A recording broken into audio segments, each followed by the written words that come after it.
So what steps do you think would you advise a company to take to effectively implement skills-based hiring? I know we've talked a little bit about some of the things you're doing, but yeah, is there anything else you would add on? How, for instance, how do companies ensure that the assessments are fair and unbiased? Because I think in the beginning, Matthias, you did mention that some of the benefits of this is kind of to move away from that unbiased approach and have fairer assessment. So how do you, yeah, what advice can you give companies when implementing this? Yeah, who would like Like, to? Yeah, yeah. go for it.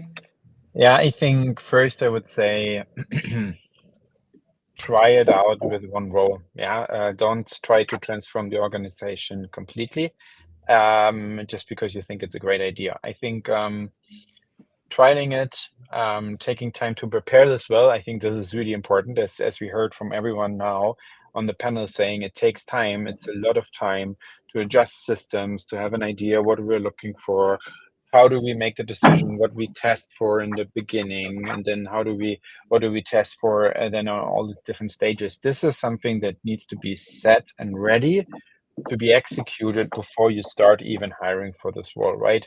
And so many times people tend to forget this and say, oh, I have this great idea, let's go ahead, right?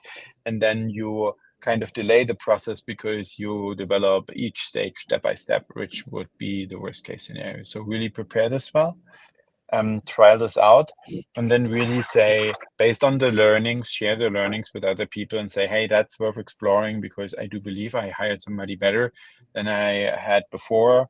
And these are the learnings that I've seen out of this, right? So for me, for example, the first learning was I'm not sure if I would have selected the people just based on their CV. And by the people, I mean the finalists or even the hires in the end, and the way I did with the skill-based approach, right? So I can also see, I also have myself biases, and we tend to say as a TA leader or a professional as well, we know how is this working, but we also have biases, right? So to tackle your own biases first is something probably one of the hardest challenges, and that you can only experience and learn from when you have tried it. Awesome. Thanks, Matthias. I think, yeah, that's really important to also check ourselves before we even go ahead and, yeah, implement this. James, any tips to add on here? Yeah, but I would agree with Matthias in saying I would start with doing one thing or one role or trying one thing. So, but yeah, what practical tips? I would say, yeah, first of all, identify what skills you need on a company level, then on a job level, and then how are you going to assess those skills? And it's not just skills; it might also be behaviors and values. It could also be you're testing for have they had success before in certain roles. So it's not only skills that you want to test. Then from it, yeah, how are you going to do that? So if you want to test a certain skill, do you want to do it with structured interview questions, or do you want a specific assessment, or do you want to do a case study?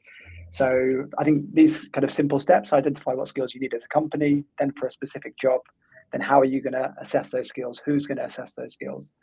And yeah, measure it as you go along. And when I say measure it, measure, is the hire that you made doing a good job? And are they affecting the business in the way that you wanted them to? So I think these are a few of the steps you could take.